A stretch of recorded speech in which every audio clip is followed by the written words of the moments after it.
Doctor ইউনূসকে আমি বলি, আমি গরিবলি মানুষ, আমার কথা কাজই লাগে না কি লাগে আল্লাহ জানে। দেশের মাঝে ওই আনসার সাহায্যা এটা সাহায্যা আন্দোলন আন্দোলন আন্দোলন আন্দোলন আন্দোলন নামে একটা দেশের মাঝে একটা ঝুঁকিপূর্ণ আমনেরে পচাবার জন্য অনেক কিছু চলতেছে। কেউ ভালো দেখতেছে না, ভালোরে খারাপ দেখতেছে। কিন্তু পুলিশকে আরও শক্তিশালী করতে হবে, গোয়েন্দা নজরদারকে আরও ভালো মতো নজরদারি করতে হবে সব জায়গায়। প্রধান উপদেষ্টাকে বলি, স্বরাষ্ট্র উপদেষ্টাকে বলি, আইন উপদেষ্টাকে বলি, তথ্য উপদেষ্টাকে বলি, সবাইকে বলি যে সব জায়গায় সচেতন থাকতে হবে। যারা ষড়যন্ত্র করতে যারা বড় একটা ষড়যন্ত্র করার জন্য দেশের মাঝে লাগা লইছে। নির্বাচন হয়েছে, আপনি ডক্টর ইউনূসকে আমি বলি, আমি গরিবলি মানুষ, আমার কথা কাজই লাগে না কি লাগে আল্লাহ জানে। আমি ডক্টর ইউনূসকে বলতে চাই, আপনি 14 বছর সরকার হচ্ছেন, সবাই আপনারা বিশ্বাস করে আনছে, সবাই আপনারা মর্যাদা করে আনছে, আমরাও আপনাকে ভালোবাসি, ধন্যবাদ জানাই। কিন্তু বাংলাদেশে নির্বাচনটা হওয়ার আগ পর্যন্ত মানুষের দেশে অনেক গ্যাঞ্জাম হয়েছে, আরও সামনে হবে। কারণ কি কেউ ভালো দেখতেছে না, ভালোরে খারাপ দেখতেছে।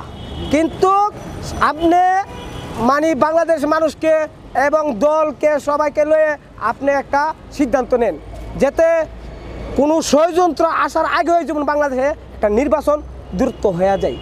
কারণ কি চাইলে তো আর নির্বাচন হয়ে যায় না, কিন্তু যে কিছু সমাধান কইরা এবার একটা নির্বাচন দেন আপনি। তার দেশের মাঝে ওই আনসার সাহায্যা এটা সাহায্যা আন্দোলন আন্দোলন আন্দোলন আন্দোলন আন্দোলন নামে একটা দেশের মাঝে একটা ঝুঁকিপূর্ণ আমনেরে পচাবার জন্য অনেক কিছু চলতেছে। কত বছর সময় দিলে আসলে দেশের সংস্কার হবে? কত বছর সময় এটা আমি বুঝারি না। আমি এতটুকু বুঝি যে বাংলাদেশের মাঝে আপনার যে দলমল যারা যে দরকার আইন পুলিশকে আরও শক্তিশালী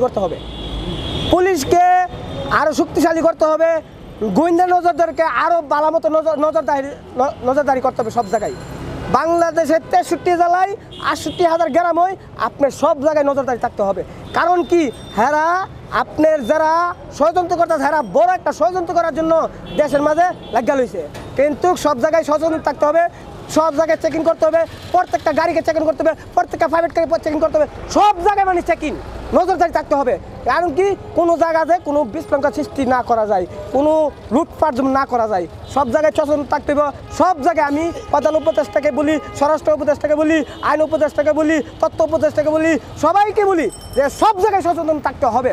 কারণ কি এই দেশটারে 2 বার স্বাধীন করছে, 2 বার স্বাধীন করে আরও বিশৃঙ্খলা সৃষ্টি করে তে মানুষ আর কোনো অস্তিত্ব থাকবে না। তার যে অস্তিত্ব মানুষের যেমন কোনো সরকারকে হয়রানি না করতে পারে, কোনো মানুষকে হয়রানি না করতে পারে, কোনো জায়গায় বিশেষ না করতে পারে, নজরদারি থাকতে হবে, সবাইকে সচেতন থাকতে হবে।